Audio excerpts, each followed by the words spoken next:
So if you see your name with the title Mr. or Mrs., or they use our name in uppercase, this is back to Admiralty law. The legal fiction is an abstract term to explain a concept, and so is the term strawman. With debt collectors, people assume when a debt collector comes round that they have actual power. They don't. They have no power whatsoever. They only have the power that you give to them. What are you doing? Film this, please. Don't obstruct me. I'm not obstructing you. Right. Show us the warrant. So we don't consent. You need our consent. That's the end of it. Do you mind telling me who you I are? won't tell you anything. So you're a police officer enforcing laws, but you don't know every law, is that right? That's correct.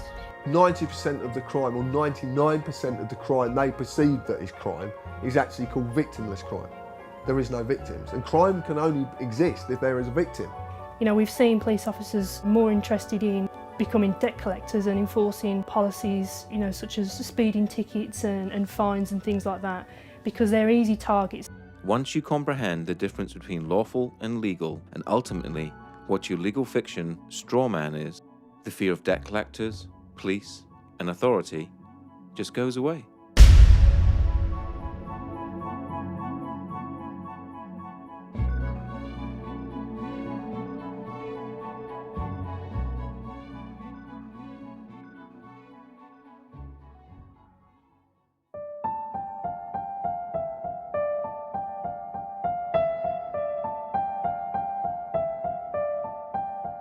If you live in the UK, you are led to believe that the Queen is the only sovereign. This is wrong. The Queen is given authority through the coronation oath. Her oath was a binding contract between the Crown and the people of this nation. This means that we, the people, gave her her sovereignty. And as everyone knows, you can't give away something you do not possess yourself. That means that each and every one of us is sovereign. We each have supreme, independent authority over our own flesh and blood human body. The problem is, we have forgotten we are powerful. We have forgotten that we belong to and are part of one of the most amazing species that to our knowledge has ever existed. We have become media obsessed, and in turn obsessed with our own appearance and the way people think about us. The TV is king, but now that is slipping to the constant need to be in touch with our friends. Everything is about fear. Fear of debt, fear of terrorism, fear of ill health, or fear of climate change. This keeps us thinking that we need our government to protect us and rule us. With all this distraction, it is no wonder that most of us didn't notice the massive fraud that our countries and nations around the world have pulled on us. But as you will learn, government is a creation of man, and a creation of man can never be above man. They always need your consent, and this is where your power really lies. With knowledge always comes power, the power not to fear, the power to take a stand against anyone or any corporation that threatens you, the power to say no. It has been said that you need to know that you're in a cage before you can escape from that cage. Let's look into how you're being tricked and how your power is being hidden from you.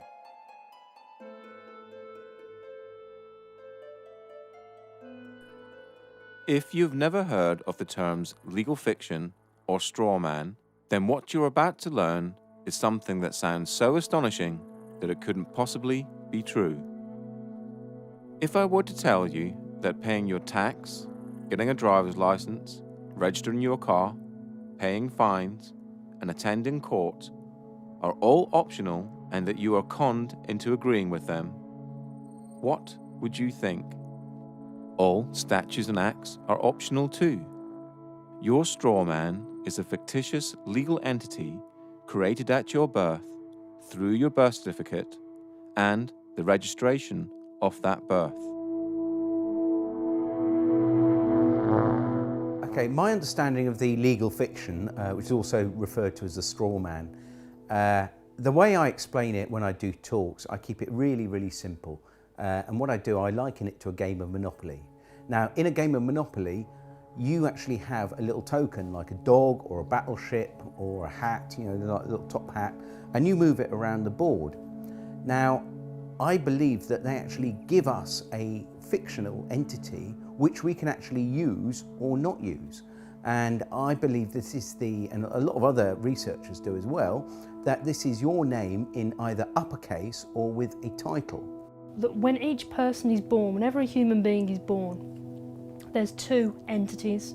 One is the real entity, which is the human being, the flesh and blood, and the other is a legal fiction, a fictional entity that is nothing more than a piece of paper, the birth certificate.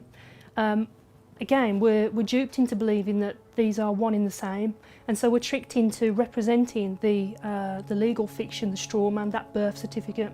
So when people get fines and things like that, it's actually consulting the legal fiction, the non-existent entity, the corporate entity that is owned by corporations. You have any interactions with the bureaucracy, okay? They're not interacting with you, they're actually interacting with your legal fiction, because they can't deal with a flesh and blood human. Yeah, they have to deal with another corporation. When you start to break down the words that we use and you start to look at the roots of all these words, and you actually look at what these words actually really mean, you start to get an idea of what's going on. The word corporation is very, very specific, because it's corp and oration, it's dead speak. So a corporation is something that's dead. It's an entity that exists only in a legal framework. It doesn't exist in any other framework at all. It only becomes an entity through legal mechanisms and legal means. In essence, when you were born and far too young to understand, a company with your name was created through your birth certificate. When your parents registered your birth, they actually created a company and handed ownership of that company and you over to the state. It is important to remember that your parents were tricked and had no idea this was happening. This is why the state can take children from their families and it not be classed as kidnapping. They own your child.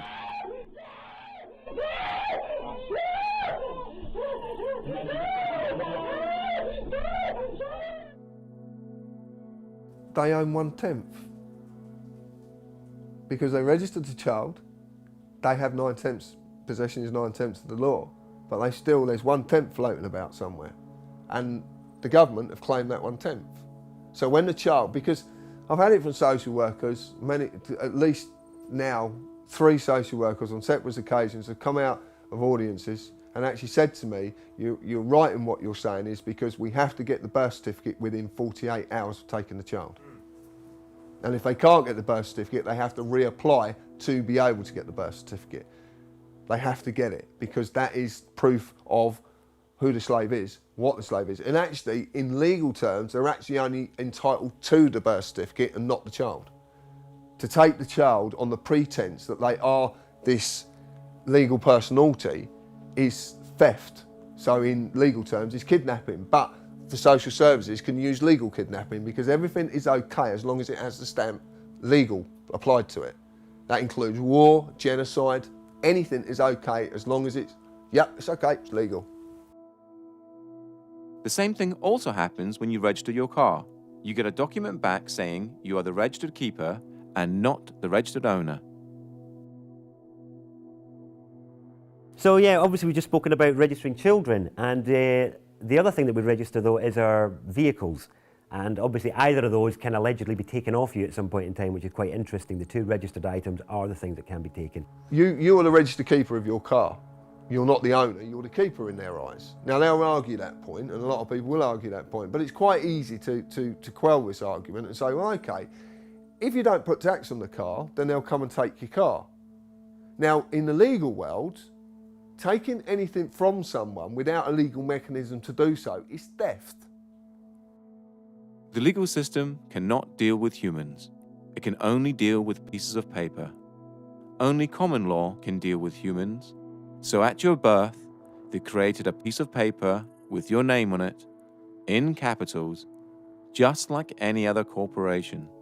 This is done to dupe you later in life into thinking that you are the legal entity and not you. Then imaginary penalties and cost are imposed on the straw man, and you, thinking you are it, pay them. And it's kind of like an overcoat, this legal fiction. You know, as soon as you put it on, as soon as they invite you to put this overcoat on, and you do so, now they can grab hold of the overcoat and throw it in jail with you in it. But until you put that overcoat on, they can't do anything to you because you are not that name. You know, you think you are, you know, you're taught you are, but you're not. The deception is done through the manipulation of words and language.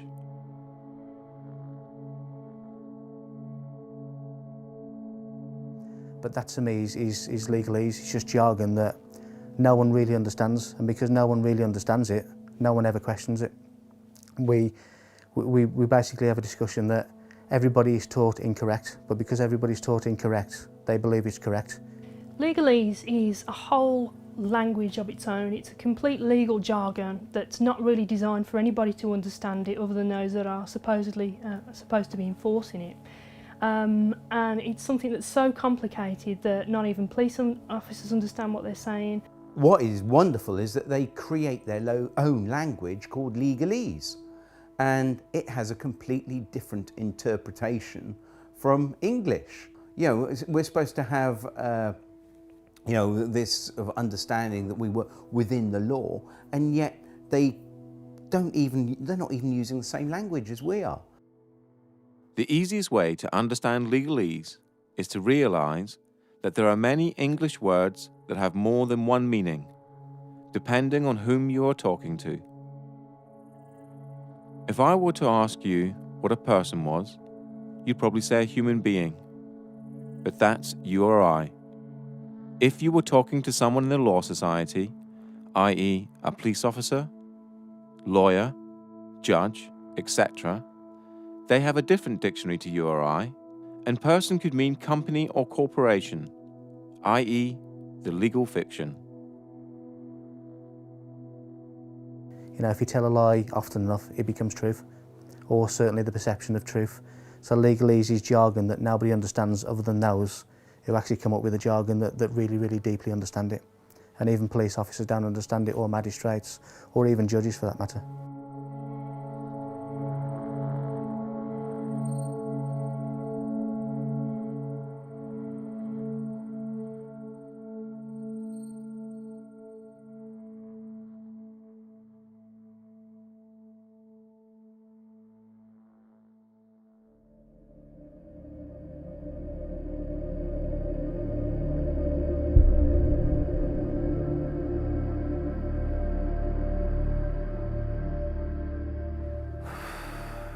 Tax is probably the best way, the only way better than fractional reserve banking to starve a community is taxation.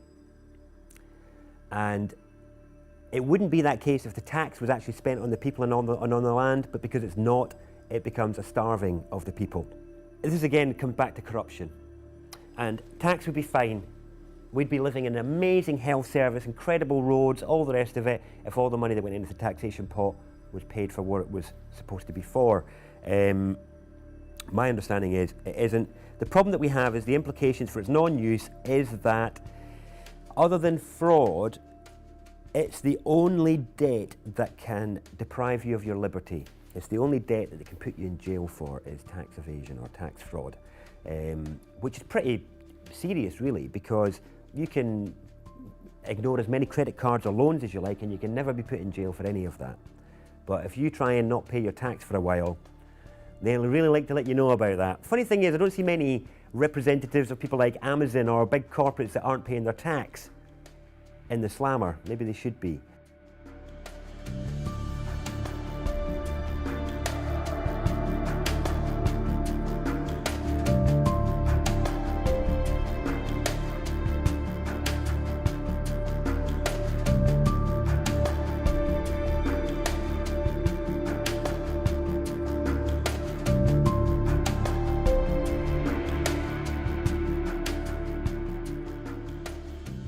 Income tax in the UK first started in 1799 as a temporary measure to cover the costs of the Napoleonic Wars. It is still a temporary tax today, which expires each year on the 5th of April and has to be renewed as a provision in the annual financial bill. Income tax was withdrawn in 1816, but was re-established in 1842 and has stayed since. Because of this, human beings are the only creatures on the planet that pay to live on it. The government does not own the product of your labor. If they did, you would be a slave. Since they do not own the product of your labor, then taxation can be defined as theft, or more accurately, extortion and blackmail.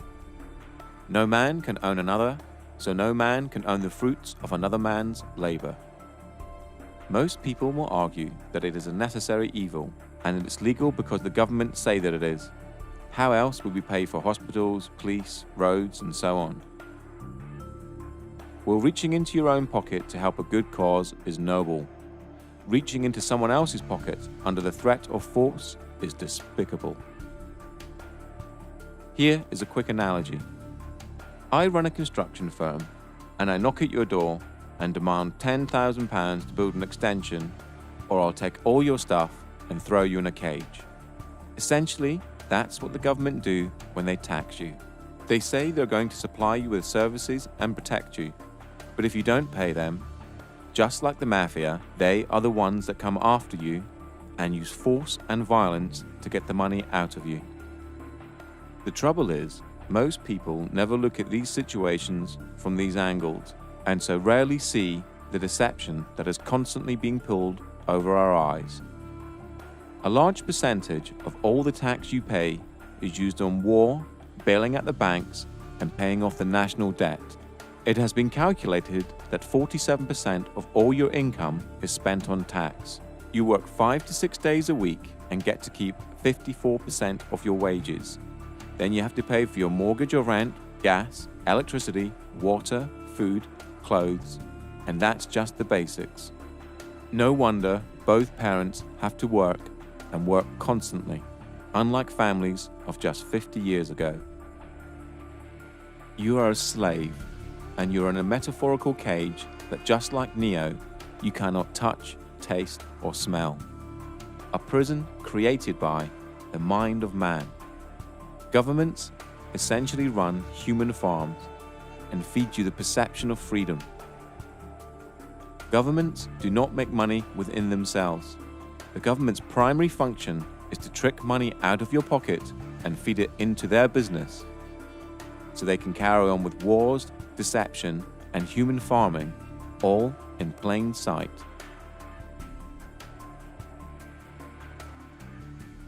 They have no lawful basis for whatever they do.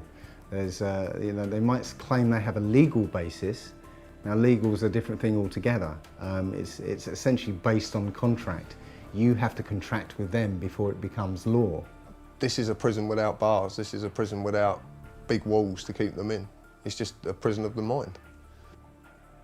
The main implication of not paying tax is that you'll grow a set of balls and you'll turn into an adult. That's the main implication.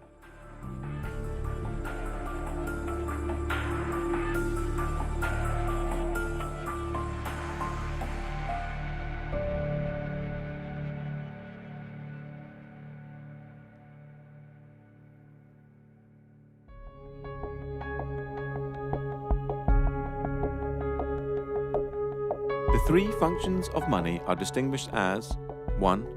A store of value or purchasing power, the ability of an item to hold value over time. 2. A medium of exchange. Money serves as a medium of exchange, i.e. an asset that the sellers will accept as payment.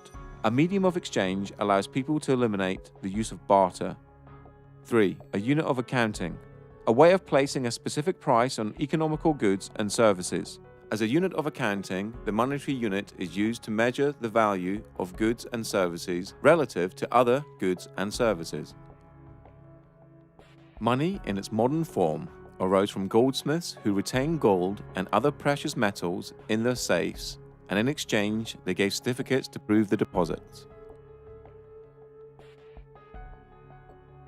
People then started to exchange the certificates for goods and services, and the goldsmiths very quickly realized they could make a lot of money out of just looking after other people's valuable goods. They're now no longer a goldsmith, but running a deposit facility, took in gold and other precious metals as deposit and issued deposit notes that the public used as money, backed by the gold in the deposit facility's safe. The goldsmith soon realized that very few people actually redeemed the gold, and so he started to give out loans in the form of deposit notes, knowing that he only needed around 10% of actual gold in his safe, as that would cover, even on a busy day, the amount of people exchanging certificates for gold. The deposit facility would then require the loan repaid plus interest, and this was the birth of modern banking. Through the years, money has been backed by, given a store of value, by the silver standard and gold standard, meaning you could redeem the note for gold, just like it says on this US note here, if you so required. On the 21st of September 1931, the gold standard was abolished in the UK, and on the 13th of August 1971 in the United States. Since 1971, the majority of the planet now use fiat currency. Fiat currency is money backed by nothing and has no value. It only has value because it's decreed as such by the government, and more importantly, we all believe it has value.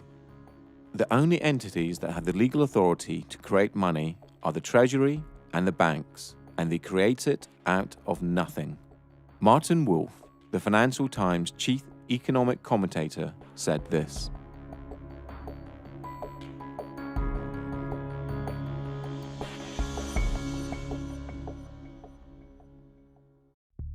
only 3% of money is physical and 97% is electronic, and this electronic money is completely controlled by the banks. To repeat again, the banks create money out of nothing and then lend it to you and ask you to work using the most precious commodity on the planet, your human energy, to pay back the loan plus interest. Money is essentially a claim on human labor and can also be defined as debt. A debt is created for you to pay back. So why don't the banks just print money and get rich that way?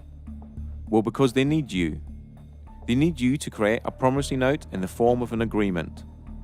A promissory note is a species of money, and when you complete and sign the agreement, the document now has value, just like a banknote. So, at the heart of money lending is a massive fraud.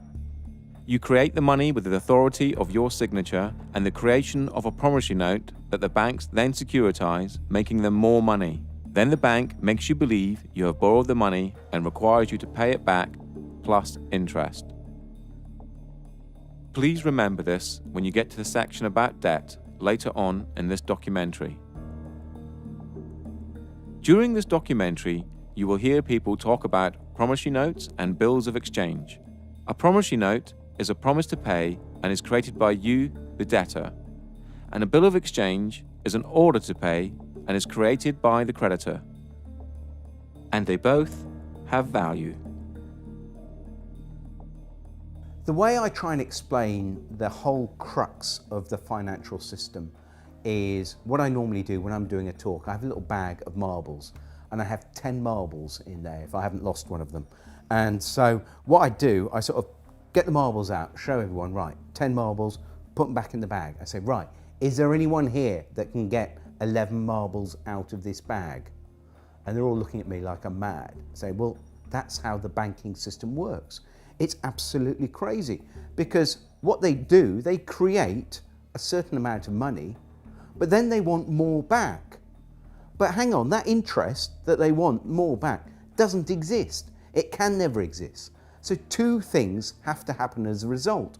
one thing, the supply of money, or marbles, whatever we're talking about, has to increase. And not only does it increase, it has to increase exponentially, more on top of more. So it's basically, the curve is going up and up and up and up. The other thing that happens is people are always, it's like musical chairs. You know, if we all stand up and dance and then we all sit down, but a chair is taken away, somebody is going to end up on the floor. Somebody can't find that money to pay back because that money does not exist. And this creates the poverty and crazy competition and not enough to go around. And this is the biggest problem with fractional reserve banking. Well, you think about it, they don't teach us at school anything about money. I mean, money's about the most important thing in this society. Why don't they teach us anything about it? They can't. It's a confidence trick. Yeah. You know, and it's 180 degrees from the way we think of it. You know, we think that money comes from somebody else, but it actually comes from us. You know, when you get a loan, they present you with a loan agreement. Yeah. What do you think that loan agreement is? What is it? It's a promissory note. Yeah. I promise to pay back 3 times the amount if it's a mortgage. Yeah. You know. So what they do, that promissory note, they monetize it. They put it into an account and cash it. And now they give you that money and say, now you have to pay it back to us. But you created that money. You know, it's your promissory note, you created that money. So transaction's over with. You don't have to pay them back because they didn't do anything. They just went, thank you very much, and here you go. Fundamentally, a promissory note is a promise to pay.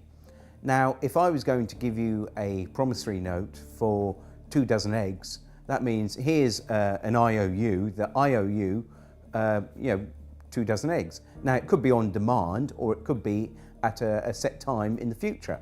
If it was on demand, you would be within your right to say, John, look, here's a promissory note. It says on demand, I want 2 dozen eggs. So I said, all right, look, I haven't got on me. I'll pop over the shop and get you your eggs. Here we go, there we go. And this is what we did originally when promissory notes started out. Was that we used them to make a promise that, because I've got like all these pounds of gold, right, and I want them stored safely, and I want to be able to trade that gold, but without the hassle of carrying it around. So what I do, I go to the bank and they give us a promissory note. So I've got this promise to pay. So I can then take it somewhere else and say, look, I've got 2 pounds of, 2 pounds of gold here, or silver, whatever it is. This is how it started out. Now, at no time have promissory notes been outlawed or taken away, and this is how big corporations actually trade with each other, with promissory notes. And in their memorandum articles of association, when they set up their businesses, a lot of them will state within their documents that they will take promissory notes. Now, the problem is, of course, that the actual Bank of England and our government, working with the banks, have taken away all the value to the promissory notes which are used as our currency. So now the promise to pay £1, well, £1 of what? It's not £1 of anything. It's just, it's now become like monopoly money. This is back to the analogy with monopoly. It's not worth anything. So basically it's just a piece of paper. So what we do, we can actually say, well, here's a promissory note for £1,000. I want to swap it for your promissory note, or put it into my bank account and credit my bank account with £1,000. Now, we spoke to a bank manager and we said to the bank manager, could you tell me what would happen if I came to your branch with a promissory note for £1,000? Would you have to accept it? And his words were, yes, of course I would. It's law. So you're going to accept a promissory note? No, I'm not going to accept it, but by law, I have to. So this is a bank manager that knew the law. He also knew the difference between a bill of exchange and a promissory note as well. So he was well up on his law. So, and remember, these are statutes, but because these are companies, they have to apply by their statutes, you see. We don't, but they do. So it's almost like, you know, they create enough rope and they end up hanging themselves, you see. So it's actually, the statute is the way that we actually overcome them, I believe. But, yeah.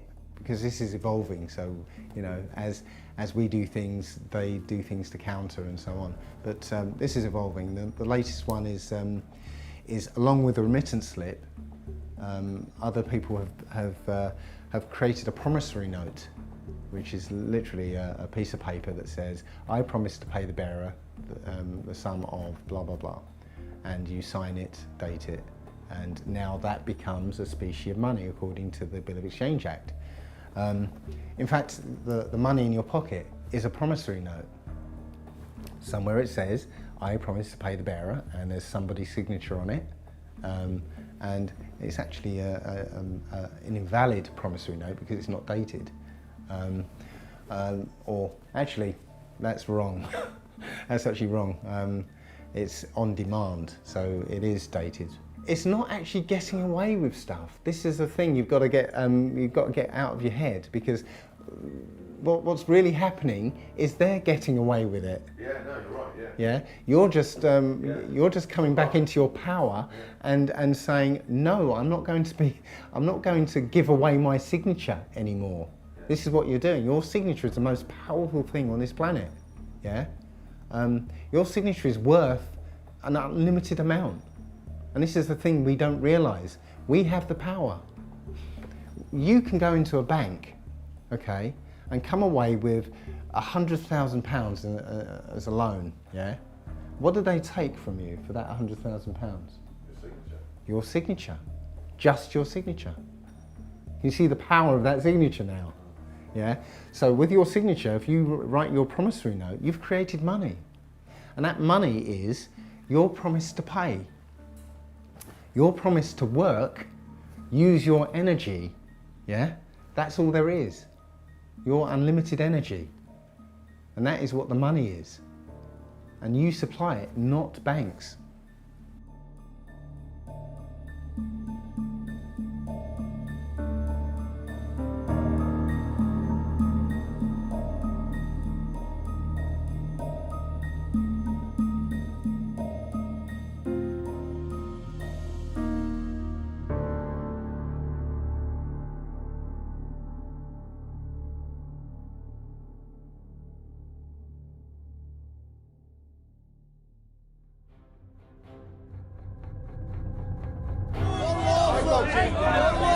Don't assault me! Don't assault me! Walk back! Don't assault me! Walk back! Am I free to go?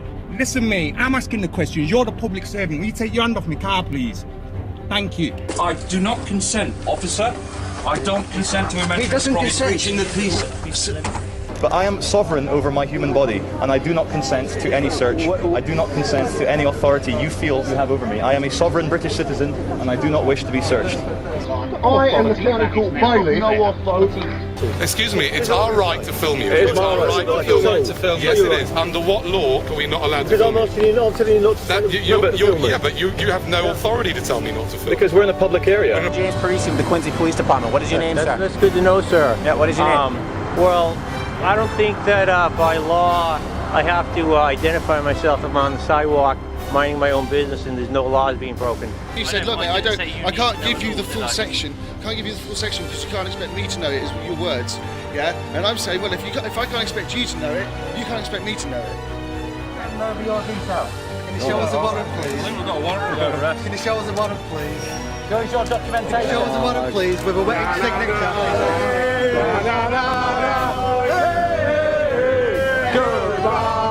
I'm not happy with this, mate, honestly. Okay, alright, well... Am I being detained right now? No, you're not being detained right now. Am I free to go? Sorry? Am I free to go? Not at the moment, no, because I need to... Well, am I being detained or arrested right now?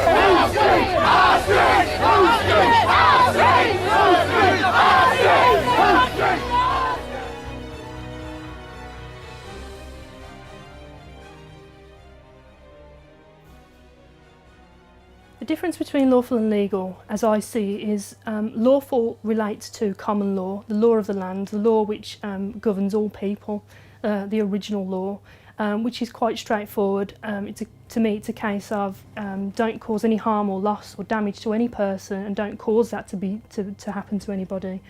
and everything's good. And you know, that's pretty straightforward and simple. Everyone can understand what that means. Legal pertains to our legal system and where statutes and acts come from.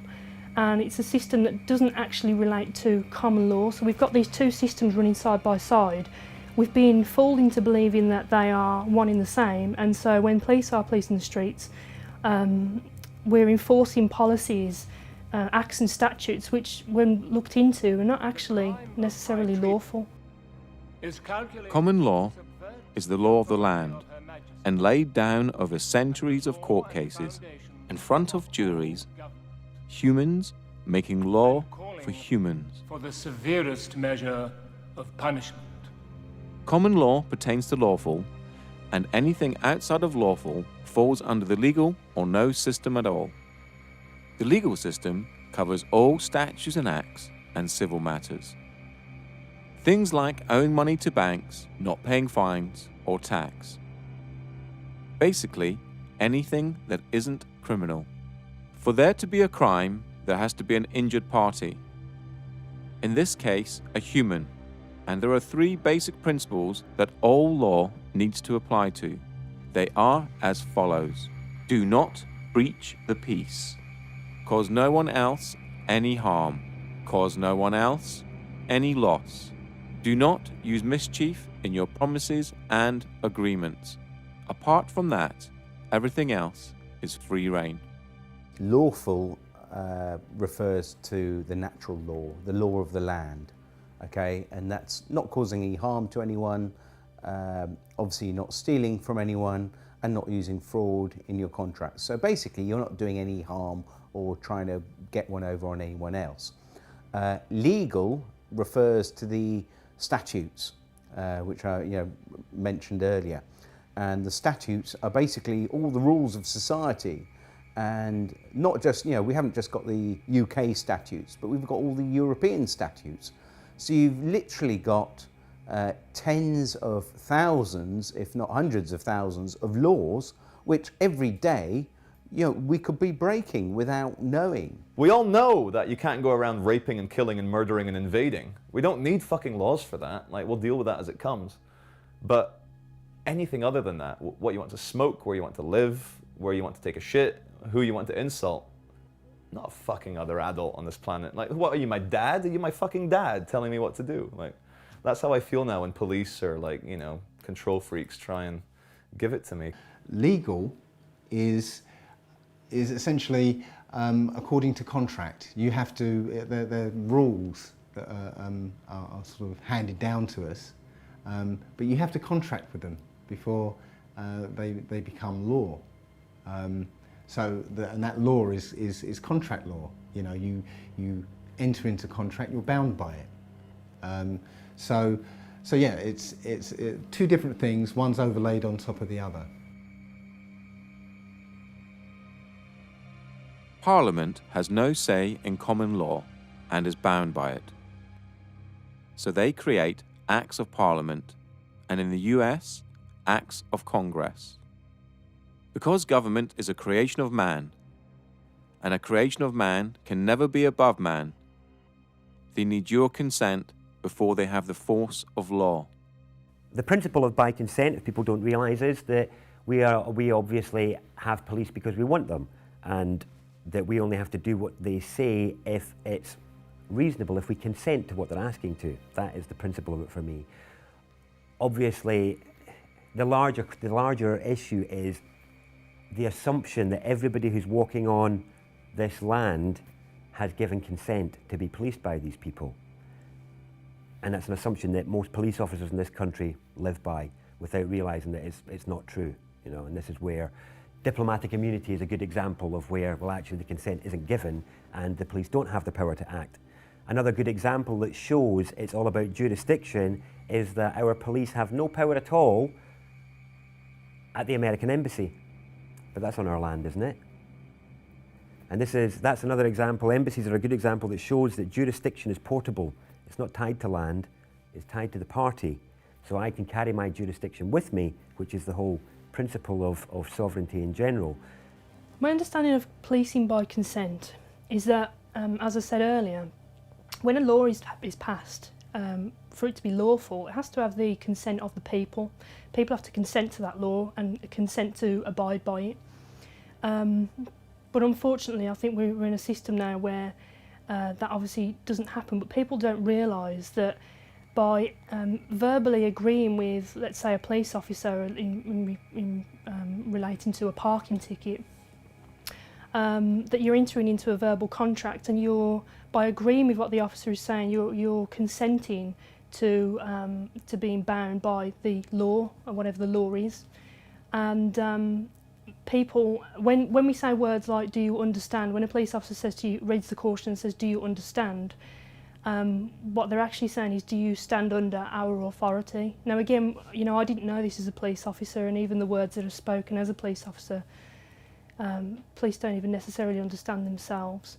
So I believe that people have to consent to a law for it to apply to them in the legal sense, because it's not common law. So when you interact with the police or the court system, they will ask you for your name, address, and date of birth. This is done to create joinder between you and your legal fiction, and to trick you into representing it.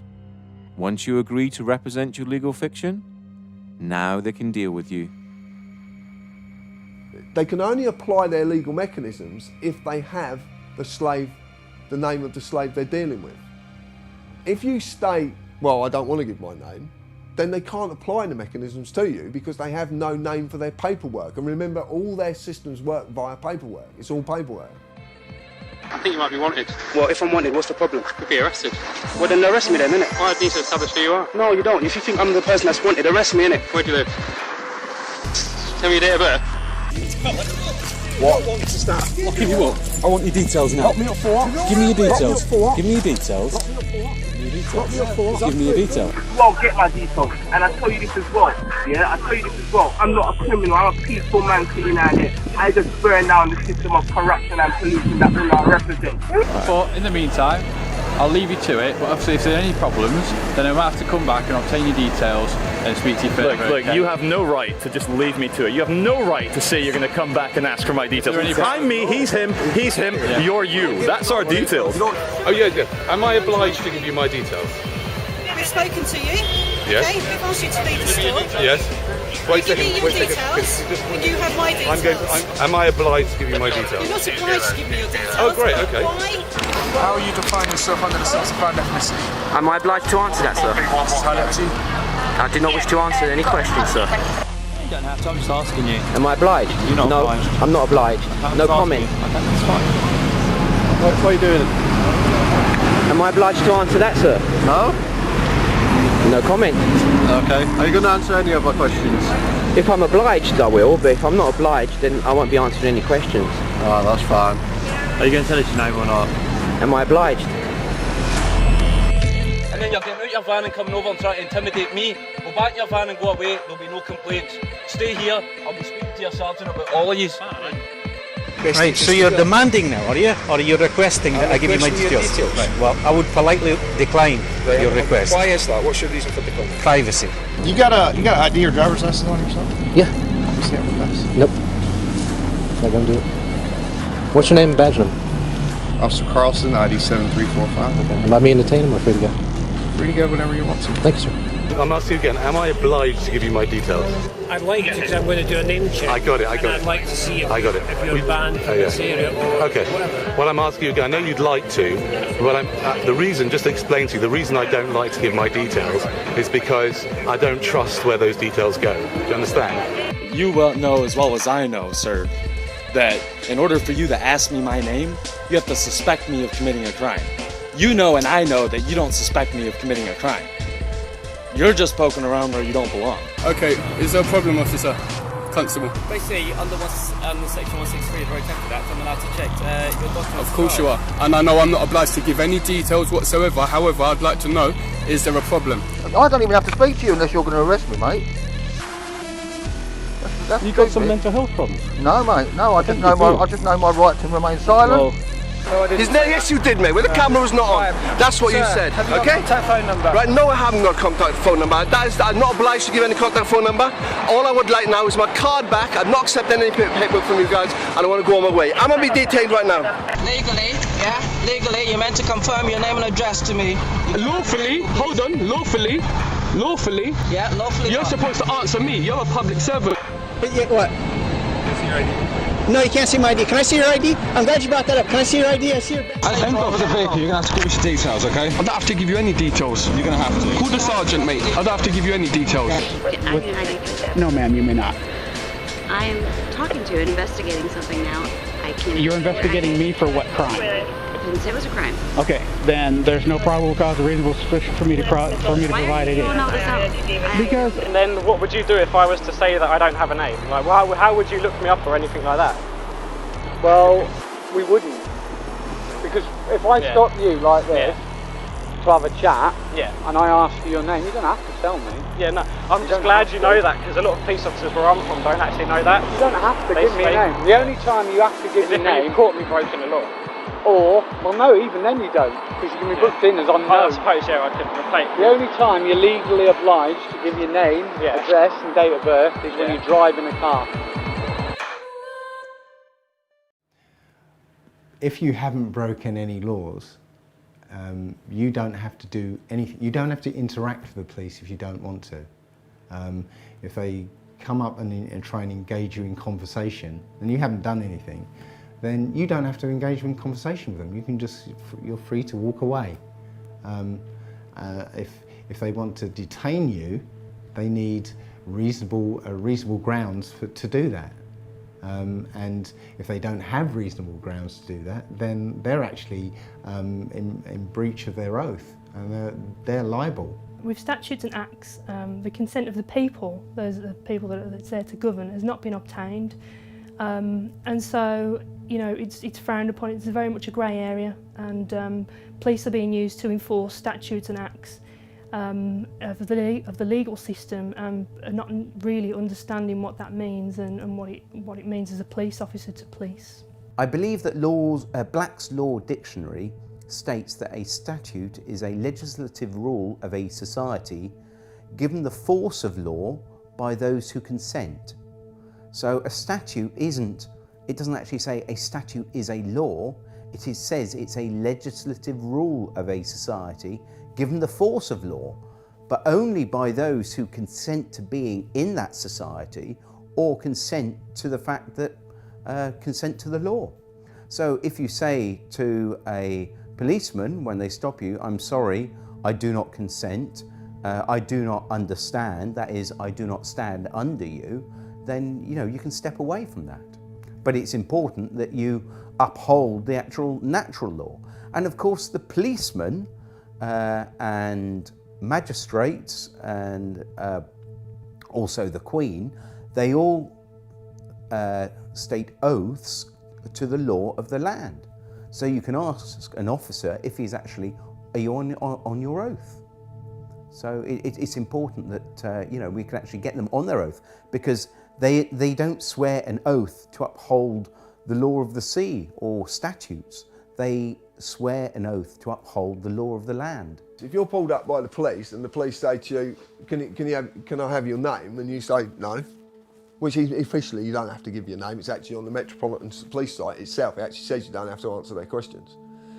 But if you don't answer their questions, they're going to do one of two things. If you get a good copper, they're going to go, okay, not a problem, you haven't really done anything wrong, we'll leave you alone. You get a bad copper, then you're going to get dragged to the floor, roughed about, cuffs on, you'll be dragged down a station where you will be bullied and coerced into giving your name in the end. And if you don't, they will just keep you as long as they possibly can.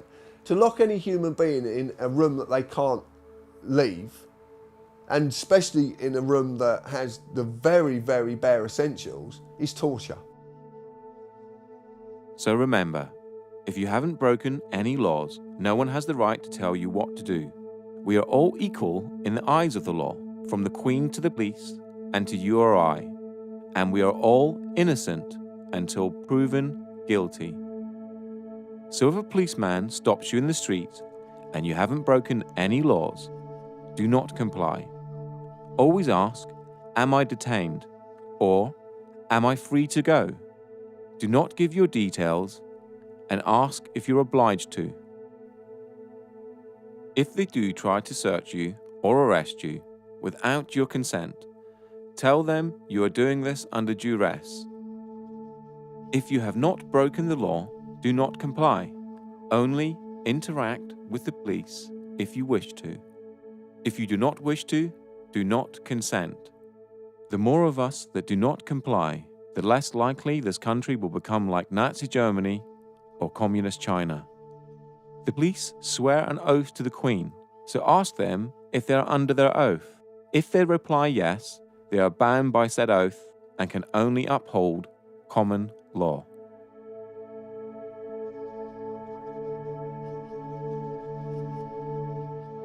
This is certainly the most updated. When I joined, it was slightly differently worded to this, but this is probably the most updated, and it starts with I, you state your name, of, you state whichever police force you are serving, do solemnly and sincerely declare and affirm that I will well and truly serve the Queen in the office of Constable, with fairness, integrity, diligence and impartiality, upholding fundamental human rights and according equal respect to all people, and that I will, to the best of my power, cause the peace to be kept and preserved, and prevent all offences against people and property, and that while I continue to hold the said office, I will, to the best of my skill and knowledge, discharge all the duties thereof faithfully according to law. That is the oath and attestation of a police constable. If you ask a policeman to say, are you on your oath, very often they change their, they actually realise what you're talking about and they change their behaviour because their oath was to uphold the common law of the land and not the statutes, not the law of the sea, which is the law of commerce. Because we realise that everything now is to do with commerce. When the policemen stop us, you're not wearing a seatbelt. Well, who am I causing harm to? Where's the loss or damage? It's crazy. And so they say, oh no, you're breaking the law. Well, I'm just breaking a rule, but why? What authority do they have over us? I haven't given them my authority. The oath that every police officer is to preserve the property, life and subjects of the Queen.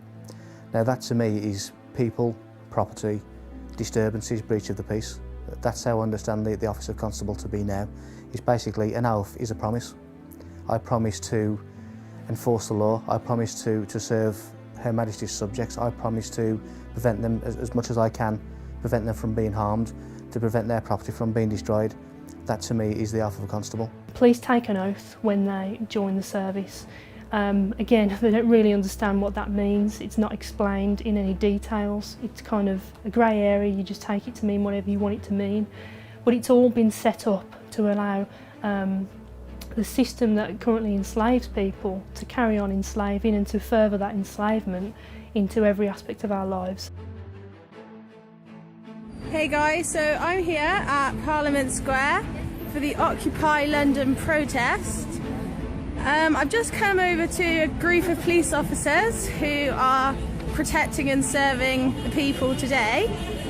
I've just approached this guy here who obviously has his back to me now. What's your name please, sir? Obviously you're obliged to tell me. It's your job as a public servant to identify yourself. So could I have your name, please? Okay, we have here Constable Bird. It's a pleasure to meet you, sir. I have here about 200 copies of the UK police officer's oath of office. I've just asked them if they know their oath. They've gone very quiet on me. This isn't an attack on you guys, just so you know. Like, I'm not trying to cause trouble with you or anything. I'm just trying to make sure you do your job properly, obviously. I mean, some emergencies just come up, so I'm going to follow them just to see why they're avoiding my questions. I think we all know it's because they don't know their oath. But I'd like to offer them a copy just to see if they will remember why they became police officers, which was obviously to protect and serve the people of this country. But if during their programming and their training and stuff have forgotten who they actually went into the job for, I'd like to remind them. So I still have the oath in my hand. Look, you can see all the copies. They're walking away from me. They don't want to hear it. My aim at this protest is obviously to help the police remember their oath, to remember what it is that gives them this authority in the first place, and hopefully they will honour humanity and uphold. Let me just read their oath to you guys. Look, they're really walking away from the square and everything. They don't want to hear this at all. I, so-and-so of wherever, do solemnly and sincerely declare and affirm that I will well and truly serve the Queen in the office of Constable with fairness, integrity and diligence and impartiality, upholding fundamental human rights and according equal respect to all people. And that I will, to the best of my power, cause the peace to be kept and preserved and prevent all offences against people and property. Sorry, where was I? Prevent all offences against people and property, and that while I continue to hold the said office, I will, to the best of my skill and knowledge, discharge all the duties thereof faithfully according to law. So could you now recite that back to me? This is going on the internet, by the way. Not even an acknowledgement from them, guys. This is what we're dealing with. They've just completely ignored all attempts and walked off to their van and gone away. What are we supposed to do?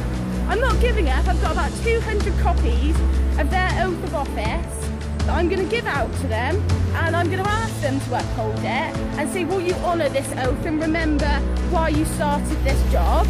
And hopefully, fingers crossed, some of them remember that it's the people that they work for.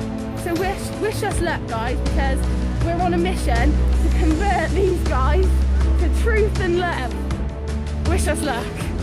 Namaste.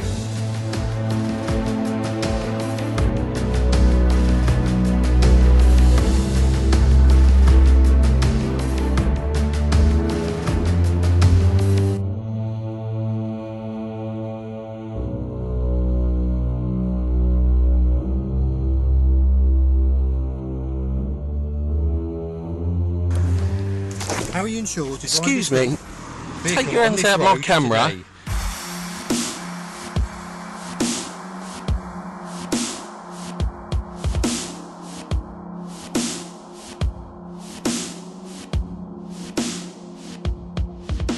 So I've seen many sorts of videos on YouTube and the like recently where people have been filming encounters with police officers, and they've basically been told that they can't film. Well, if you look at the Metropolitan Police's official website, it actually states that you can film police officers.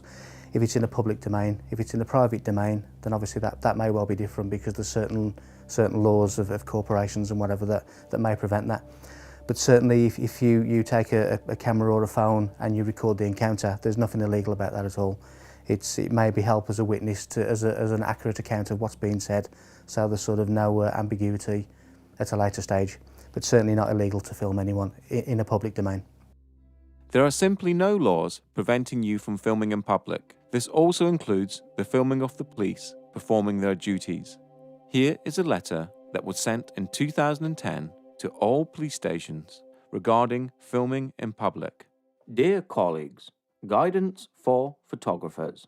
I am writing to you in my capacity as chair of the ACPO, Communications Advisory Group, which sits in the presidential business area. There have been a number of instances highlighted in the press where officers have detained and deleted images from their cameras. I seek your support in reminding your officers and staff that they should not prevent anyone from taking photographs in public. This applies equally to members of the media and public seeking to record images who do not need a permit to photograph or film in public places. ACPO guidance is as follows. There are no powers prohibiting the taking of photographs, film, or digital images in public places. Therefore, members of the public and press should not be prevented from doing so. We need the cooperation with the media and amateur photographers. They play a vital role as their images help us identify crime. we must acknowledge that citizen journalism is a feature of modern life, and police officers are now photographed and filmed more than ever. Unnecessarily restricting photography, whether for the casual tourist or professional, is unacceptable, and it undermines public confidence in the police service. Once an image has been recorded, the police have no power to delete or confiscate it without a court order. Yours sincerely, Andrew Trotter, Chief Constable, Chair of ACPO Communications Advisory Group.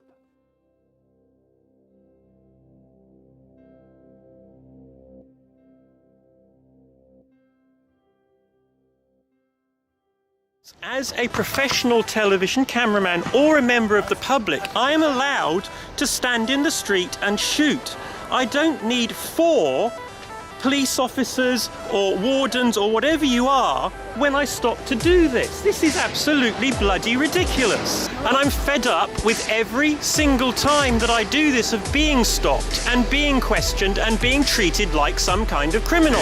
Oh, for God's sake, this is Windsor Castle. There are 1 million people around here with cameras. Do you think a terrorist would stand here with a tripod and make it bloody obvious? Or do you think a tripod would just get a terrorist would get a home video camera out and shoot? It's obviously I'm wasting my time talking to you, sir. You clearly are. Thank you very much. Let me get on with my day.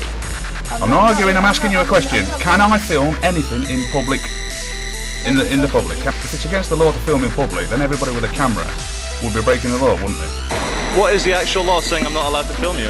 Nothing. There is no law to say you can't. Okay.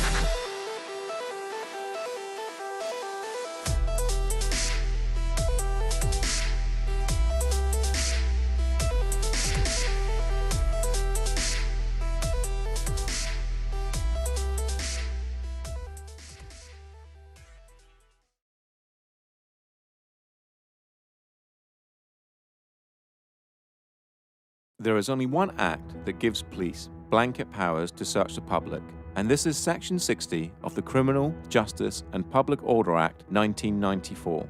But this needs to be authorized by an inspector or above, and only if he or she suspects that instances involving serious violence may take place and that persons are carrying dangerous instruments or offensive weapons. The order will cover a specific area, normally a town or suburb, for a period of no longer than 24 hours. In a nutshell, if there has been a riot or a gang fight or something of that nature, a Section 60 may be brought into force, and anyone in that area can be searched without reasonable grounds for suspicion. All other bases for searches need reasonable grounds for suspicion, and they must follow Go Wisely. Officers conducting a stop and search will work through a process called Go Wisely. If officers do not follow Go Wisely, they leave themselves open to an assault allegation and the search itself being unlawful.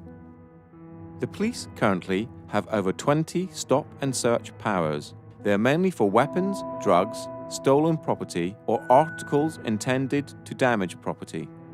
Those made using powers from Section 1 of the Police and Criminal Evidence Act, commonly referred to as PACE searches, are the most common. Go Wisely is a mnemonic that was created so the police could easily remember the terms laid down in Section 1 of PACE. Section 1 of PACE is the foundation document for all searches that require reasonable grounds for suspicion. In this modern age, it is very easy to download the documents from the website supplied, such as Section 1 of PACE, a breakdown of Go Wisely, etc., and keep them on your mobile phone, so if you do ever have an encounter with the police, you have evidence straight away to show them that you know what they require to make the encounter legal. If a police officer insists on searching you, do not resist. It will only end one way.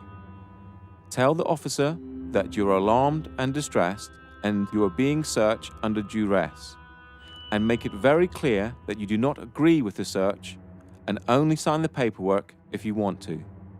Signing the paperwork means you agree to being searched. Take a lesson from the previous section and always film your encounters with the police. This tactic works twofold. Normally, when you pull a camera out, the police completely change their attitude and work to a more professional standard. Secondly, you have evidence of the entire encounter in case the police officer tries to make any false allegations against you. If you are being searched under the Misuse of Drugs Act 1971, the police officer must comply to go wisely as laid out in PACE Section 1. The root power for the search comes from PACE Section 1 and they must adhere to it. If the police do not follow PACE Section 1, then the search can be considered unlawful and an assault charge can be filed against the officer or officers, as with R v Bristol 2007, where the police refused to give their name and the station they were dispatched from. From the mnemonic Go Wisely, the most important aspects for you to question are grounds, object, and lawful reason. Ask the officer what are the grounds for the search and the object of the search, what he thinks he will find, and what laws allow him to do this. This is important because the police have to justify why they have stopped you and record this, and asking the questions makes it harder for them to stop you without reason. The point to all this information is, the police cannot search you unless a Section 60 is in place without reasonable suspicion. You can, in such cases as a drug search, refuse by not giving consent, as laid out in the Drugs Act 2005.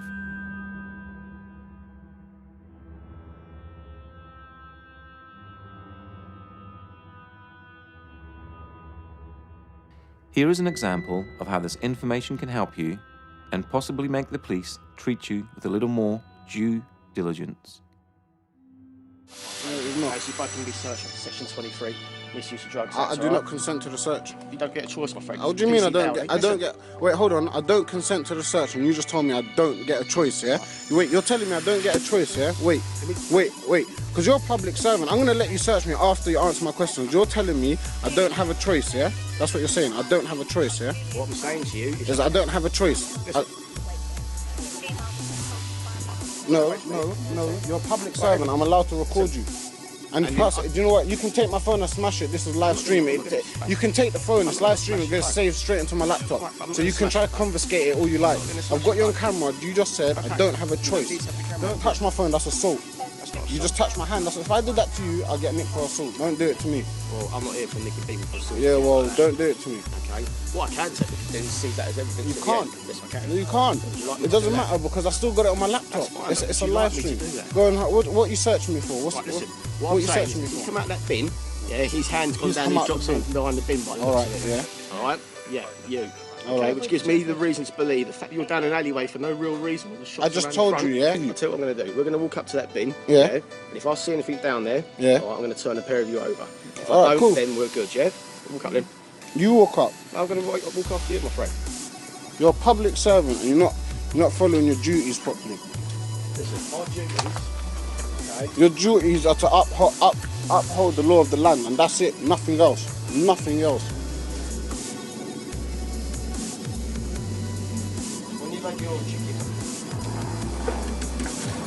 You're not obliged to tell them, but we don't have to tell them. And I'm telling him the law, innit, just in case he doesn't know. He doesn't have to tell you. I will not calm down. You don't have to tell them your name, Phil. If you want to, you can, but if you don't... Yeah? You never found nothing, you're not going to search me, that was your deal, innit? Yeah, that's my deal. Cool. And now I need to ask you a question. Are you working in accordance to the oath that you took to become a police officer? I need to answer that question. Of course you do. You're a public service. You're a public servant. You have to answer all questions.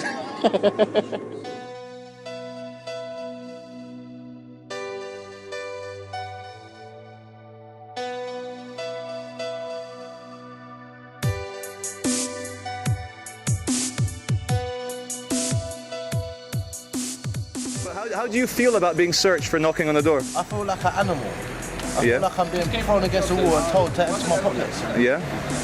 This is like a legit gang. How often do you get stopped and searched? Every day. Every day? Every day.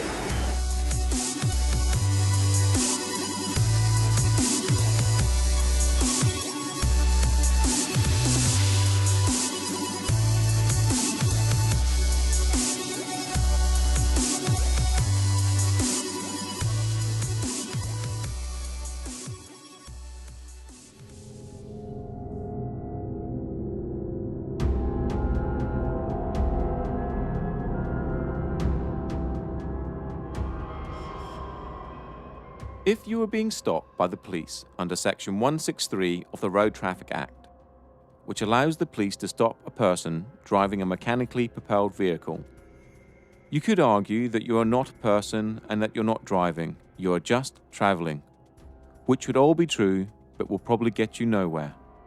They will then most probably move on to Section 164, which grants them the power to ask for your driver's license, so they can confirm your details and that you're legally allowed to drive the car. Now, since this is an act we're talking about, there is no law saying that you must give your name, but by having a driver's license, registering your car and paying road tax, you sort of agree to it through conduct, to the rules of the Road Traffic Act, that is. The best advice here is to stay in your car and roll your window down, just enough so you can hear the officer and they can hear you. The police have no right to ask you to step out of your vehicle. Ask them why they have stopped you. If they reply Section 163, Section 164, or Section 165 of the Road Traffic Act, it is just to check documents, so give them your license or give them your details. If they require any further details, for example, your insurance documents, ask them for a producer. This is laid out in Section 165 and allows you 7 days to produce documents at a police station of your choice. This could also be the key to not having your car towed if the police cannot confirm you have insurance. It is clearly laid out in Section 165 that you have 7 days to produce your documents before it becomes an offence. The police have no right to grab your keys out of your vehicle if they are stopping you under Section 163, 164, or 165 of the Road Traffic Act. If you wish, respectively decline to answer any other questions. Officers have to be in uniform to enforce the Road Traffic Act, as it is a statute. Plainclothes officers cannot use Section 163, Section 164, or Section 165 of the Road Traffic Act, or enforce any statutes or acts that do not contain a criminal element. Through extensive research, the makers of this documentary now believe that the majority of pace, stop and searches and stops under the Road Traffic Act, Section 163, are for intelligence gathering purposes, and this is why they are on the increase and officers are not trained or forced to remember the wording of individual acts, as it would contradict with what they are doing.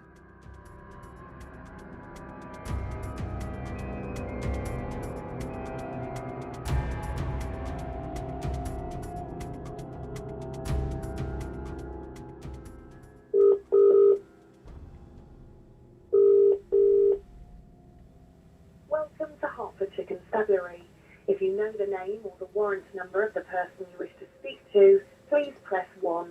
A new trend is occurring with police searches, and it has to do with the taking of mobile phones to check the IMEI numbers.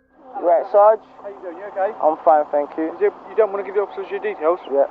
What, is there a reason for that? Because I haven't committed any crime and I don't think I'm obliged to. No, you don't have to. Yeah. What we will do is we do an IMEI check on your phone, though. We are being told to do that. What's that?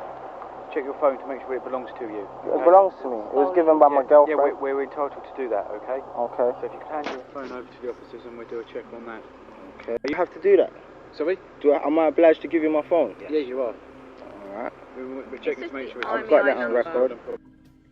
Now everyone has a mobile phone, and I would think it very difficult for them to say they had reasonable grounds to suspect that the phone was stolen, unless the officer's information was intelligence-based.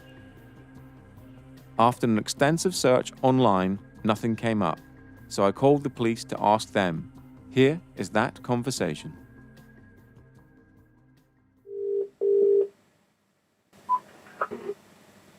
How can I help you? Yeah, hi mate. I don't know if I've come through to the right number or not, but I just got a really quick question about police procedures. Yeah, a friend of mine a couple of weeks ago was stopped in the street. It wasn't in Hertfordshire, it was in London.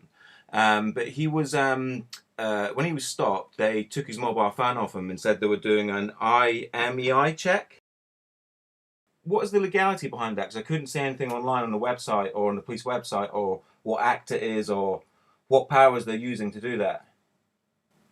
There's no particular powers required to do that. If they believe that it could be a stolen phone, or they're checking the legality of the phone to check that it isn't stolen, then we have a link with the monitoring company that provides the EMEI numbers. Oh, okay. So there's nothing I could find online that actually says this is a part of a pace or part of an act or anything like that. It's just quite legit. No. This is the old-fashioned sort. The old term used to be suss and deal. You know. Yeah. If they've got a reason to believe. Yeah. Then they're in their full rights to check the IMEI number. If there's no problems, return it. If it's stolen, then deal with it. Okay. Can someone refuse, or is it mandatory? Yeah, you can refuse. But if they've got reasonable cause to believe, then they can take the phone and the person to the police station for further inquiries. As you can hear from the conversation, the police need reasonable grounds for suspicion. That means they must suspect that your phone has been stolen before they can take it and perform an IMEI number check.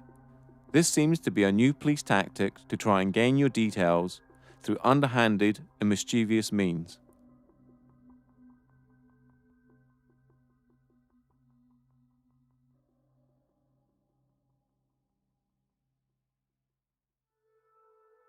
A breach of the peace is an old common law concept which is used to prevent unlawful violence against people or property. A breach of the peace is not a criminal offence in itself. However, special powers exist for the purpose of stopping or preventing anyone from breaching or threatening a breach of the peace by committing unlawful violence. A breach of the peace are actions which harm another person or harm his property in his presence, are actions that are likely to provoke such harm. A breach of the peace may occur on public or private property.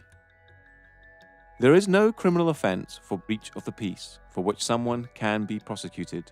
The power exists to prevent a breach of the peace. An arrest can be made, but only to remove someone from the situation or if an imminent breach is reasonably anticipated. This means that if you are arrested for a breach of the peace, or to prevent a breach of the peace, you cannot be charged or prosecuted, as it is a preventional power.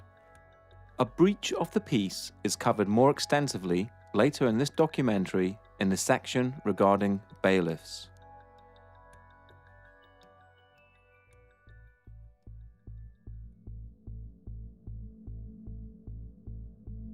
Section 5 is probably one of the most abused powers the police have in their arsenal, and a police officer can arrest without warrant if he believes you're in breach of this section. Since February 2014, the word insulting has been removed from the Act to move into line with Article 10 of the Human Rights Act. This means you can say whatever you wish as long as it's not aggressive in nature or provoking violence. The best advice is to stay calm and not swear or make threats, and as long as you have not broken the law, harm, injury or loss to a fellow human, you will be fine. Just remember this: most police officers respect being respected, and you will have a greater chance of moving on with your day if you do so. But always stand up for your rights.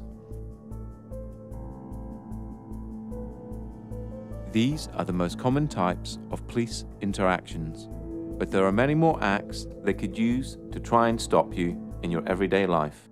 Just remember that it is all online, and you have the right to check if you doubt what the police officer is telling you. What you are watching here are the police violently arresting protesters for small infractions such as not listening to a police command, not giving details, or Section 5 public disorder. They have committed no crime and are now essentially being tortured. The police seem to be able to get away with horrendous acts towards people and in some cases treat the general public worse than criminals. For example, imagine someone is arrested for assault, then taken back to a police station and refused to give his name. Would the police then throw him to the ground and assault him until he gives his name? The answer in most cases is a resounding no. That would be torture. Article 3 of the Human Rights Act, that was incorporated into English law in 1998, states, "No one shall be subject to torture or inhumane or degrading treatment or punishment." Another case similar to this would be smashing someone's window to enforce the Road Traffic Act, essentially breaking a law to enforce an act, a rule. The police need to go back to policing, preventing a breach of the peace and protecting people and property. Upholding rules should never be done by force. You are a sovereign entity, and no one has the right to tell you what you should or shouldn't do or how you conduct your life if you haven't broken any laws. If someone had that power over you, then you would be a slave. Think about it.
As covered in the first part of this documentary, money does not exist. It is a figment of our imaginations and is backed by nothing.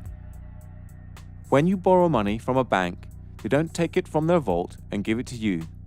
Instead, you fill out an agreement, sign it, and they tap on their computers, and hey presto, the money is brought into existence.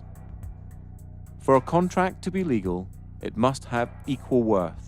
The bank basically give you nothing and expect you, using your own human labor, which is the most valuable commodity on the planet, to work to pay it back. This alone renders the contract void. Debt and the whole industry associated with it is central to the control system that surrounds you. Possibly the only times that you feel intimidated in your life is for police encounters for non-criminal activities and when you owe money to a creditor, and then consequently the debt collectors or bailiffs they send after you. How, in 2015, do we still have scenes like this? Contracts and debt can never be remedied by force.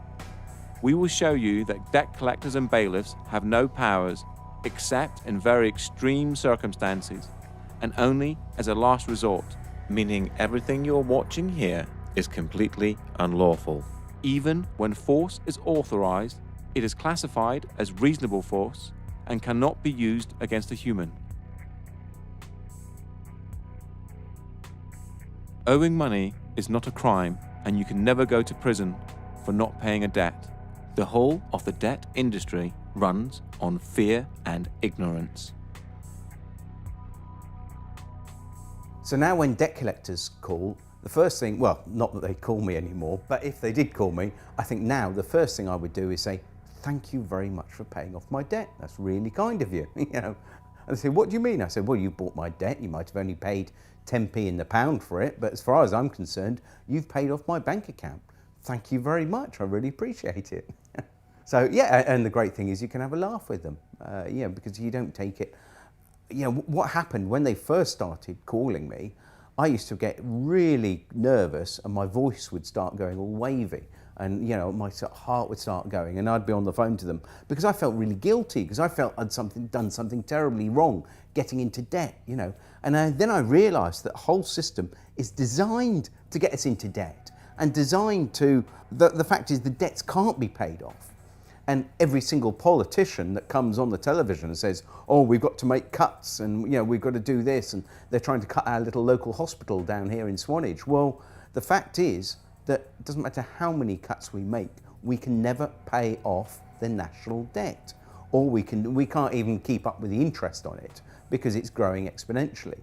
And so this is all part of this control mechanism to keep us poor, to keep not enough to go round. When in fact, you know, if it wasn't for the money, we would have complete abundance. With debt collectors, people assume when a debt collector comes round that they have actual power to do something to you, anything to you. They don't. They have no power whatsoever. They only have the power that you give to them. They're kind of like third-party, you know, strangers, interlopers. You know, they're kind of interfering in your financial affairs. You know, you didn't contract with them. You know, you don't know who they are. They've just turned up on your doorstep, demanding money. You know, who are they? You know, so what they do is they bully you or trick you into contracting with them. And if you contract with them, now you've got a contract with them, they can chase you for money and hound you for money. They'll have a legal right to come after you, but that they have nothing until you give them that. And one of the tricks they do is they might say, yeah, give us £1 a week or £1 a month. Yeah, just give us £1 a month. And you know, that sounds kind of reasonable. You know, especially if you really genuinely believe that you have a debt to pay. Yeah, yeah, it sounds quite reasonable. But as soon as you start paying them £1 a month, you've just said that you owe them something. So you've contracted it with them. So now that you have to pay them the amount, and that's what usually happens. They'll come after you for the full amount because now they have the authority that you've given them to chase that amount. I've got very little time for debt collectors. I think I've called them everything from the detritus of the human psyche to the scarred baton bearers of old that would wait around the corner waiting to pounce on the innocent and the unwary and those unable to defend themselves. Because the funny thing about debt collectors is, as soon as you show you know what they're talking about, they disappear. So they are actually only there to bully money from those who don't know how to take a stand or don't know what their rights are. Yeah, a very low opinion of debt collectors. To the people who are worried about debt, let me quote a friend of mine who I will call Jay, because I'm not going to name him because he still works for the Royal Bank of Scotland. He's a credit risk underwriter for Royal Bank of Scotland, quite high up. And on the trading floor and all the kind of stuff he does, they have a saying: the only person that owns a debt is the person who worries about it. And it's as simple as that. Don't worry about your debt. It's not real. Okay, it's real in the extent you fucking agreed, but it's not. No one's going to die, nothing bad's going to happen, no one's going to get thrown in debtor's prison because it doesn't exist anymore. The reason why Western capitalism is crumbling is because people are starting to be wise to the fact that it's a big bullshit circus charade run by those in charge to make sure that they stay rich. And it's common knowledge in the BBC, Guardian, New York Times that in the last 5 years of recession, the rich have become fucking much richer and the poor have become poorer. If that's not enough cause for revolution, I don't know what is. But people, the only thing that holds people back with anything is fear. My advice to deal with debt collectors or to deal with anybody else is get informed. If you understand what you're talking about, you have a much more powerful position than if you don't know. If you don't know what you're talking about, you are at the mercy of people who pretend to know what they're talking about. My advice is get informed, understand your rights, understand their rights, what they can do and what they can't do, and then you're in a much better position to fend off any illegality or anything that goes against what should be done. Since the financial decline starting around 2007 to present, caused by the banks and then subsequently bailed out by public money, the effects of which are still being felt across the world. Since 2007, suicide rates in males between 35 and 55 have skyrocketed and can be directly related to debt.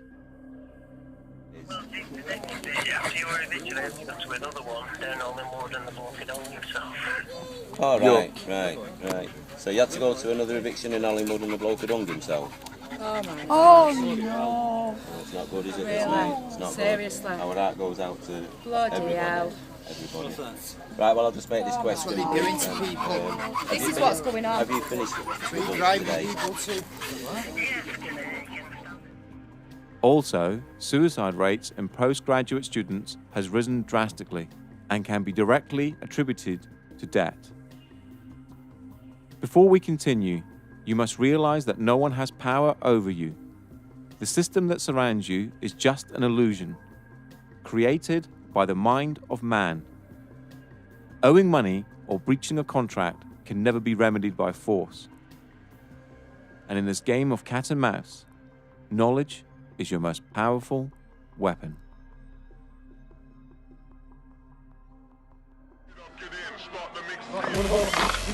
Fill this week. Don't stop me. I'm not stopping you. Right. So was the warrant. What are you going to do? What are you going to do? Take it back. Where's he going? What is he doing? Stop that! You're being really stupid. Why don't you get some respect for yourself? Have a bit of dignity. Show us the warrant, please. I think we've got a warrant for the arrest. Can you show us the warrant, please? Show us your documentation. Show us the warrant, please, with a wet signature.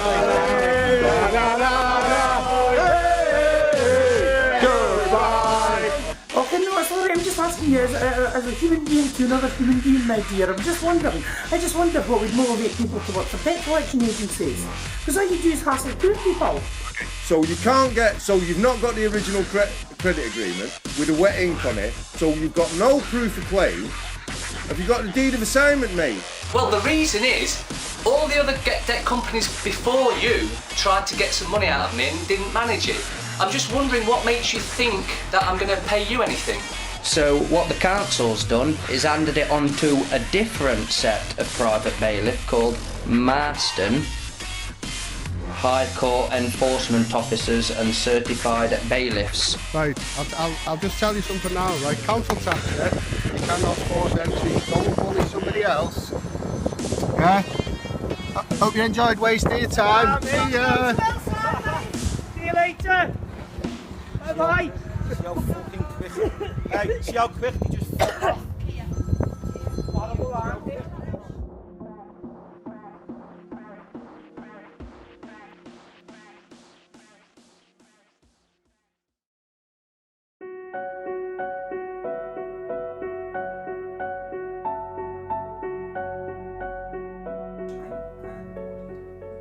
My name is John Whitterick, and I have a website called getoutofdebtfree.org. And basically what we do, we help people realise that the whole banking system is basically fraudulent, and we offer them the tools to actually challenge a banking system and basically get themselves out of this fictitious debt. The services we offer are, we offer template letters. We also offer start off with, if you're working with debt collectors, if you're dealing with debt collectors, we've actually got a very simple way of dealing with them, which is basically a addressee not recognised, return to sender, because it will always have your name either in uppercase letters, or it'll have a title called Mr. or Mrs. And you can say, well, hang on, that's not me, I'm not the title.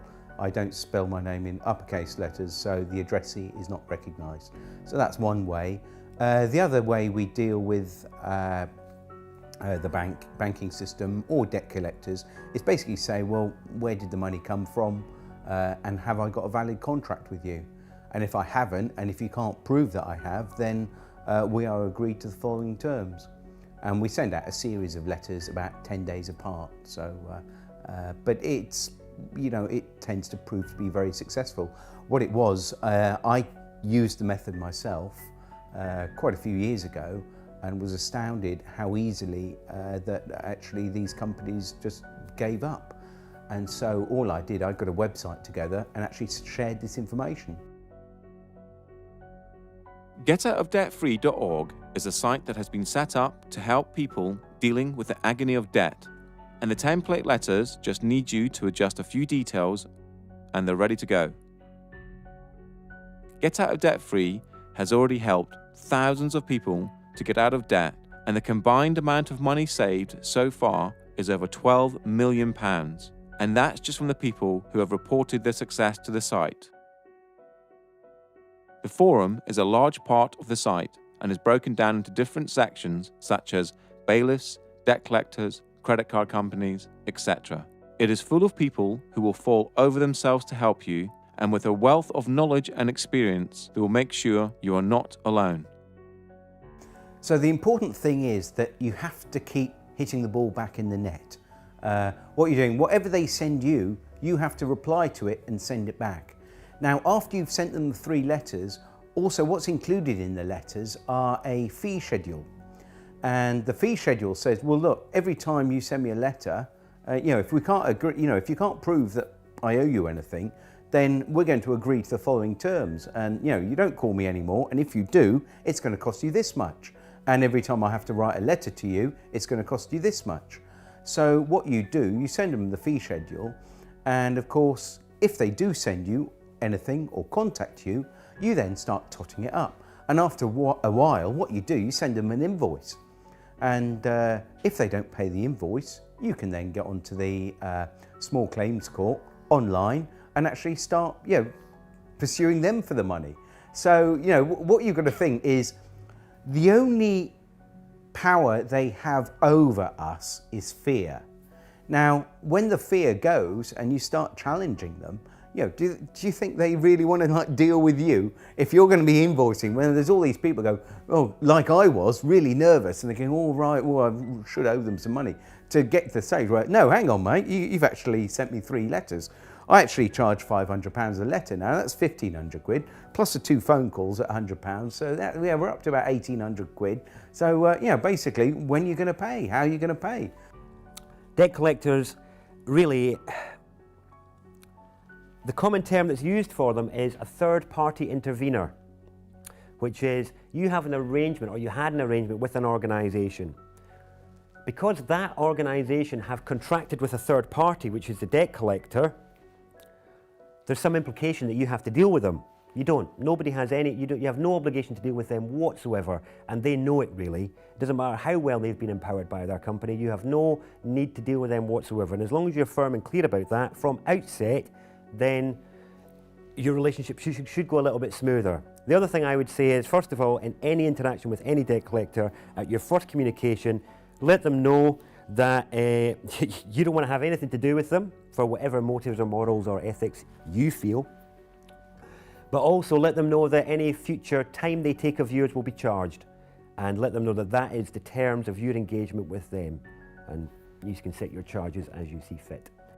Now, one of the things that that people often miss when the debt collectors come knocking is that these debt collectors have actually paid off your debt. They've bought your debt, often for pennies on the pound. So if you apparently owe £1,000, yeah, they've probably paid a tenner for it. But the point is, they've paid off your debt. So thank you very much. Did I actually go into contract with you to say that I'd pay you back for that? You should have probably asked me first before you went around paying off my debt for me. So where's the fear in that? These guys rely on fear to make you pay up. If you realise that they've got no power over you, and in fact they've paid off your debt, thank you very much. Where's the fear? All you're asking from them is an invoice for the amount they say you owe. Yeah. And nothing comes back. Well, they can't supply what we're asking for. They can't supply, and we know they can't supply that. But we asked for a contract.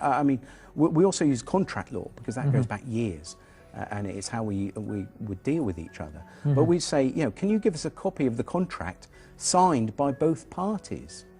And sometimes on loans you'll get a little squiggle, but no name against it. But the thing is, because they are a fictitious entity and we are a living, breathing soul, we cannot contract under contract law with a fictitious entity. So it's got to be equal to equal, really. It has. Yeah. That's what the contract. That's what contract law says. Yeah.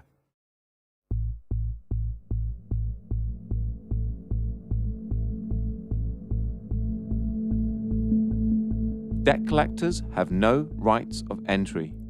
If they turn up at your door, they can only negotiate how you will pay, nothing more. If they make threats pertaining to more power than they actually have, then they are breaking the law. Normally sending the 3 letters as described in the previous section, plus an estoppel, is usually enough, and it works in nearly all cases. If an agent of a debt collection company turns up at your door, you do not have to deal with them unless you want to. The best thing to do is to not open the door and wait until they go away. If you open the door, go outside and close the door behind you. Take your phone and film the encounter. Tell them you do not want to deal with anyone at the door or over the phone, only by post. Ask them to leave your property, and if they don't, or make threats, call the police. They will have no warrants, so the police must ask them to leave, as it is a civil case. They have no power, only empty threats. We deal with bailiffs quite differently from how we deal with debt collectors. So if bailiffs suddenly say, oh, we want some money, the first thing we would do is, if normally they contact you by post first. And we would just make a differentiation. We're talking about not court bailiffs, but we're talking about private bailiffs. And so for banks and things like that, it's always private bailiffs. So court bailiffs are a little bit different and a little bit specialised. So, but if you're dealing with debts, as you know, and the website is, we'd be talking about private bailiffs. Now, the thing is, they actually have very, very few powers, if any.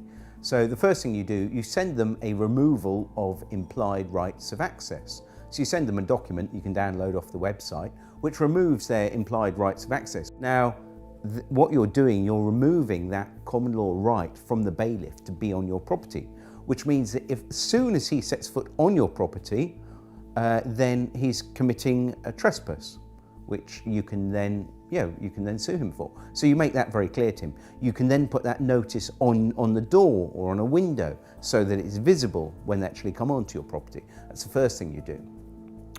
It's a good idea that everything you do, if they actually turn up at your property, the first thing you do, ideally if you've got a front and back door, you'd go out the back door, lock it behind you, okay, and then go round to the front and meet the bailiff. Make sure you have a camera at all times and view everything. Notepads are great.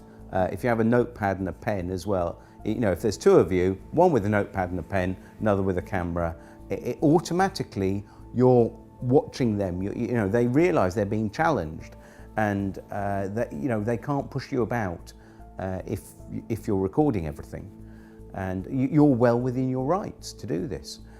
The other thing you ask them with the bailiffs, you always ask them, can I see a signed warrant from the court? Now, it has to be signed by an actual judge, not signed by anyone else. It is very unlikely they will have this, unless they have this and give it to you to read, and you can then read it through and take notes.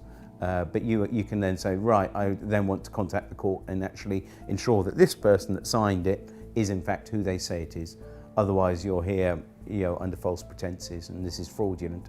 Very often, it's very rare that they actually have anything signed by a judge.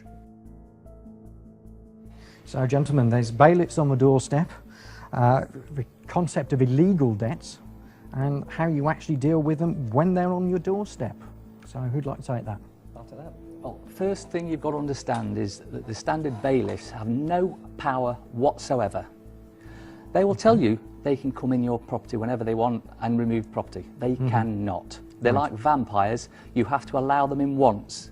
If you've allowed them in, they can come back and possibly break into your property and remove it. If you don't let them in the first place, there's nothing they can do. My son was dealing with a particular bailiff called Equita, who were threatening to come around and remove his property. And he showed me the letter and he got a little worried because it says, we would prefer you to be there, but if you're not, we will remove property anyway. And just to put his mind at rest, I actually phoned up the bailiff and stated that they'd said they were going to come and remove property, to which they replied, yes, we can legally come and remove property because once we've had a walk-in possession order. Now, a walk-in possession order is when they've actually walked into your property and started jotting down what you've got. Right. If you never let them in the first place, they can't get in. And the bailiff admitted that if we've not entered your property, we cannot get in. Mm-hmm. One of the tricks they will do is try pushing past you. Right. If they touch you, that's assault. Call the police. What, just touching you? Touching you is assault. Okay. So they can't push their way in, force past you, that's assault. If they do that, call the police there and then. And they will back off, and also threaten them with a Form 4 warning, which you can send off to their certificating court, right. And they basically could lose the job for that. Right, I'm gonna go. What are you doing? Film this, please. Don't obstruct me. I'm not obstructing you. Right. Show us the warrant. Give us the keys. Show us the warrant. The warrant. Let me have a look at the warrant. Bring 999, please. See it. 999. 999. You're not going in without a warrant. You don't show me what to do. I will. I just did. Yeah, well, you're wrong. I'm wrong, am I? What am I wrong about? Where's your warrant? Go away. There. You go. Can you see that? Let me have a look at the warrant. How you doing? There. You trying to be heavy here or something? Are you trying to intimidate me? You know what you're trying to do? You said 6 times, can I see the warrant? There is the fucking warrant. I want to see the warrant. Hand me the warrant. You're not you, Harry. And of course, they can't break into your house. That's the other thing. Everyone thinks, well, they can't. You can let them in. Once you've let them in, basically they can then go in again. But what you do not let them in. You make sure the house is locked at all times. Except for in exceptional circumstances listed here, criminal court fines, income tax, or, if it's a business, can reasonable force be used to gain entry, but only as a last resort and only after all other avenues have been exhausted. The wording here is reasonable force. Bailiffs cannot use force against a person, and it states it here in Schedule 12 of the Control of Goods Act, and here in the Criminal Law Act 1997, and on the gov.uk website. The problems arise when bailiffs do not understand their powers and misinterpret the words of the acts, which is easy to do as they are so complicated. Bailiffs tend to pick the parts of certain acts that suit them best. A prime example of this is when the police attend and the bailiff shows them a court warrant, walking possession order, or something of that nature, and then they show this part of Schedule 12 of the Taking Control of Goods Act, where it states it is an offence to obstruct a bailiff.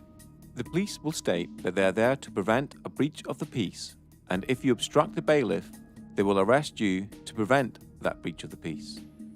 This can be broken down to a tale of the tape to show the position of each person in the situation. You, a living, breathing human being. Human rights are absolute. Only unto the law. You are man or woman, the highest authority. You are trying to protect your property. The bailiff works for a corporation, has a fictional title and is representing a fiction. No rights to use force against a human. Has some sort of court order.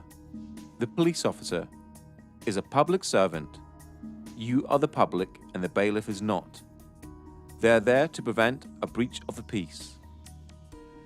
Many encounters have ended with the police siding with the bailiffs, and acts of violence or arrests being made on the debtor, all because of a major misunderstanding on behalf of the police. Here's why. We have shown that force cannot be used to collect a debt except in exceptional circumstances. A bailiff cannot use force on a person. If you are standing in front of your door and peacefully resisting, they cannot move you out of the way. For an arrest under the prevention of a breach of the peace, there are plenty of case laws that show the aggressor is the one to be arrested. The main definition comes from R.V. Howe, 1981, and the following next 4 case laws define who is to be arrested to prevent a breach of the peace.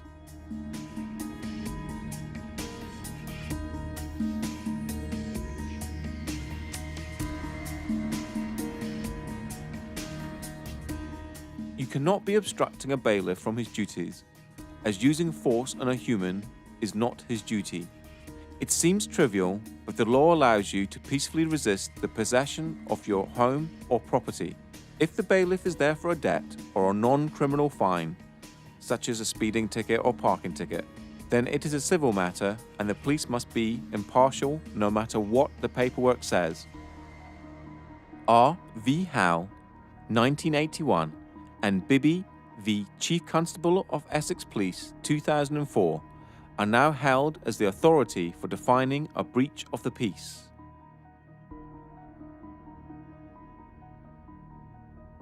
The main one to remember is the threat must come from the person to be arrested. That means if a bailiff tries to touch you or move you out of the way, they are the one to be arrested.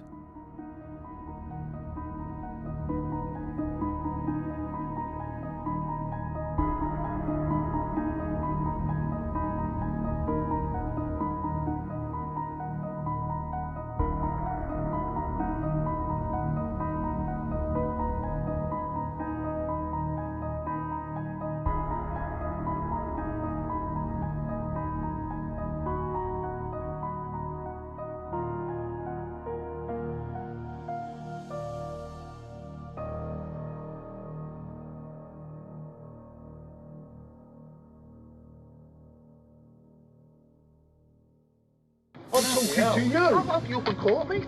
Oh, please do. Oh, I will do. What's your name? Higgs. H-I-G-G-S. First name, Paul. Date of birth, 5/9/55. I'm being intimidated and threatened. Your opinion is worth less than something I might trod on. You! What's the matter with you? How many of you are there? What's it got to do with you? Hello? You're committing trespass and fraud and theft on people. That's what you do for a job, and you should be disgusted with yourself. That's what you do for a job. You're a thief. Go away, you ain't having it. Too many fucking massacres today and more coming down. And Monet even started. They're all tweeting, texting. With 200 people in the street. You haven't got the firm. Because we got the firm. Look how many fucking people. Yeah, we got Can we report a crime, please? These criminals here, please. These criminals are Constable. trespass on our land. And can you please explain that the evidence is not admissible if it's not signed? This is not signed, nothing's been signed, it's inadmissible, and you will be trespassing if you come on this property. You can't force your way into the property. What are you doing? You're breaking the law. No, You're breaking the law. We're filming you. Who are you? We want some ID, please. have some ID. We can have some ID. Why are you trying to force in here? Let's go. That's a warrant of control for the unpaid penalty. And where's the magistrate's signature? Don't need a magistrate. Oh, yes, you do. So you can call the police if you wish. You both have no power here, so you should leave, because we will ring the police. You can do that, but it will be deemed theft. Leave the land. Leave the land. Leave the land. Thank you very much. Leave the land, please. He's got no authority. He's a locksmith. Get him off the land. Thank you very much. You need to read this in relation to this eviction today. We're not allowed to use any force or violence, and that would be laid at Magistrates Court tomorrow for a summons against anybody here who authorises or who issues violence for this eviction. It's simply not allowed. I'm pretty sure of that. I'm pretty sure it's not just a job. Yeah, I'm sure it's vocational. You're doing the right thing. Yeah, you swore an oath to protect us, the people, not to protect them, to protect us.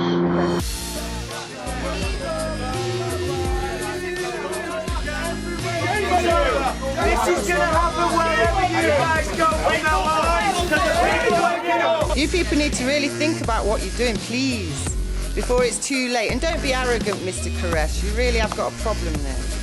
We've got warrants to enter the property. No, you haven't. Don't touch the female, mate. Don't touch her. Not touching her. Don't touch her. Right. I'm not touching her. You're not coming in. You're not coming in. You're not coming in. Right. TAU. Not the job done. Good night.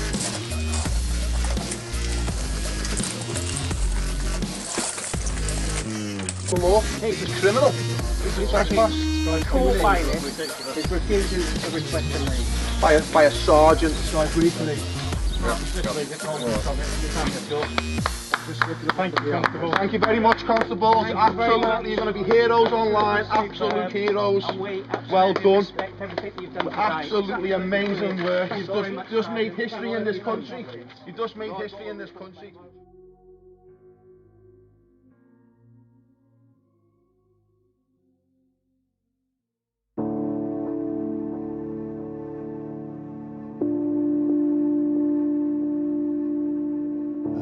In this society, there is no way of actually living free at this point. I've had the idea to find some land somewhere, you know, buy a piece of land and build my own house and live apart from the system. The system will not allow you to do that. They will come for you and kick you off your own land and force you to live the way they want you to live.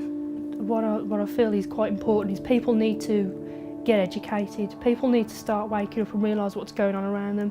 Generally, people tend to only give a damn really what's happening when it's actually on their doorstep and it's happening to them. But unfortunately, we can't wait for that to happen. We need to realise that we're all one and the same. We all need to look out for each other and protect each other, because we've got a system now that's been built up around us. We've got a corporate web of an empire that's completely taken over every aspect of our lives. So, to people who are worried about debt, again, don't worry about it. You got family, you got kids, you got real problems in life. Worry about those. You know, debt is not something to worry about. Fair enough, some people have mortgages, but again, as I said earlier, you start dancing with the devil, you're going to get burnt. You know, you play with fire, you're going to get burned. You're going to sign agreements that banks own your house, you're going to get burnt if you don't pay that. But in terms of consumer debt, you know, personal loans, unsecured debt, fuck it. Yeah, you won't be able to get a mortgage for 6 years. And who's got enough money to save up to buy it for a deposit for a mortgage? Anyway, I don't know. So just don't worry. Live in love. Get Out of Debt Free we've got one piece of the jigsaw, but there's so many things that need fixing on the planet, like health, education, law, everything. There's so many pieces, and I've been at, I think, 8 different festivals this summer, and I've seen tens upon tens of, probably 50 different speakers, and all of them have got a little bit of the jigsaw, and I'm sort of just trying to see how together that we can build a new sort of reality based on fairness, you know, because when you realise that, hang on, they're spraying stuff in the skies, they're putting stuff in our water supply, and you know, they're cutting down rainforests, and these are all problems. Now, I've got the answer to one of these, but you know, to change the world, we've got to sort out all these problems, I feel. The people stand above the government stand above citizens. And in America, we've taken the term citizen from them, but citizenship was actually created with the abolition of the slave trade. And it was so that slaves could be given the same rights as the free people, but without the same power. So the citizens were always going to be ascribed their rights and responsibilities by the government. And it was so that they could keep a finger on the ex-slaves. You know, whereas that's now been applied to everybody everywhere, and now obviously you have good citizenship classes at school, and citizenship is on the curriculum now.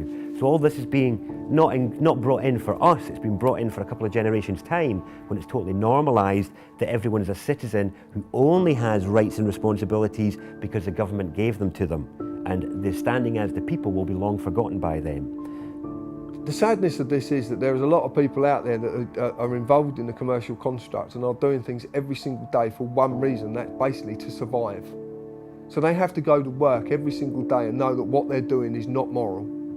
But they have to do it because they feel that there is no other way they can support their families. They are taxed to the hilt. Everything that they've got, they are threatened with its removal if they do not comply.